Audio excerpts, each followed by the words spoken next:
Nosotros como cristianos creemos en la palabra de Dios. Pero si alguien te preguntara, ¿qué es la palabra de Dios?, ¿qué le contestarías?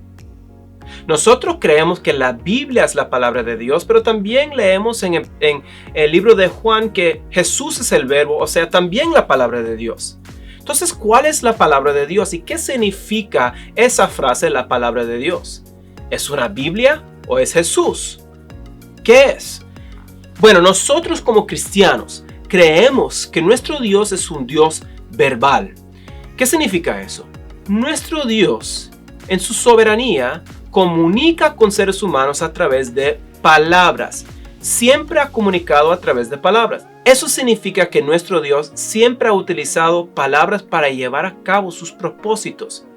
Uno de sus propósitos ha sido comunicarse con los seres humanos, comunicar quién es, comunicar qué ha hecho y lo que hará.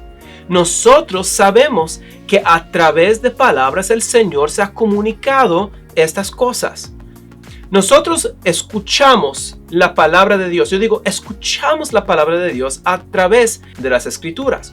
O sea, Dios habla de los cielos. Vemos eso en Éxodo.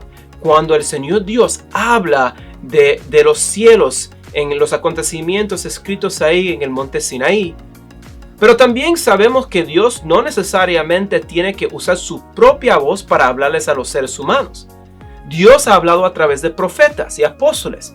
Vemos eso en las Escrituras. Los profetas dicen, así ha dicho Jehová. Los hijos de Israel, cuando escuchaban los mensajes de los profetas en los contextos originales, tenían la opción de creer que era la palabra de Dios o no. Era la palabra de Dios y los profetas decían que hablaban la palabra de Dios.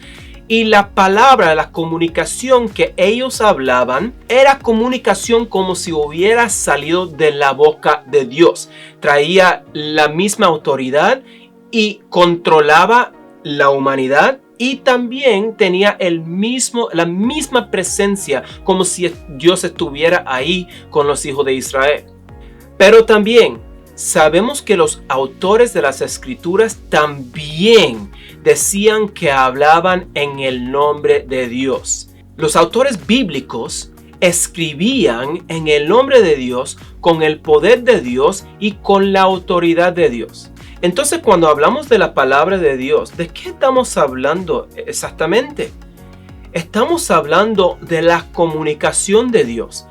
Si nosotros escucháramos ahora mismo la voz de Dios de los cielos, nosotros sabríamos que esa voz es autoritativa y controla y la presencia de Dios está en esa voz. Durante la época de los hijos de Israel, cuando los profetas decían que estaban hablando en el nombre de Dios, estaban comunicando la comunicación de Dios, traía la autoridad de Dios. Esa comunicación traía la presencia del Señor y controlaba sus acciones o debía de controlar sus acciones.